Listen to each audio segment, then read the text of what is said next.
Have you heard about Substack's little problem with monetizing folks so bad I can't even say their name on here? They rhyme with Yahtzees, so for the purpose of keeping this video online, that's what we're gonna call them. Let me fill you in. According to a new report from the very smart Jess, president of Insight Threat Intelligence, and equally brainy Colleen, an anti-hate researcher, when Substack claimed to be doing something about its Yahtzee problem, it actually appears to only have taken down 5 Yahtzee newsletters, none of which had paid subscriptions enabled and which only accounted for about 100 readers, according to Jess. Meanwhile, Jess told me that she and Dan found, quote, the platform remains a host to dozens of other Yahtzee newsletters, generating hundreds of thousands of dollars for the creators as well as Substack. Substack remains a major platform for extremist content, and the more extreme the content, the more money it tends to generate. Now, if you aren't familiar with Substack, it lets basically anyone start and, if they want, monetize off a blog or website. But in November, this journalist found 16 newsletters with overt Yahtzee symbols and many others chock-a-block with far-right extremism. In response to this, 247 Substack writers wrote an open letter to Substack asking them, hey,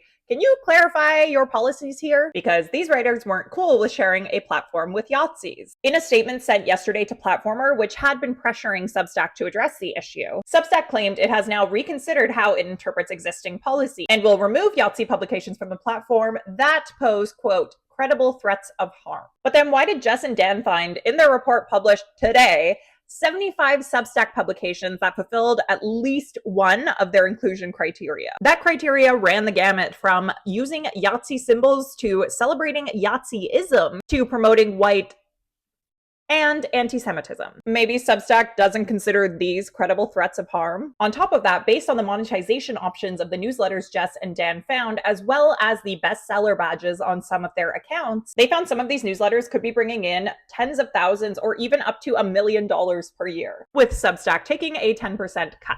I have reached out to Substack for comment on this and will update if and when I hear back. Until then, what do you think of all this?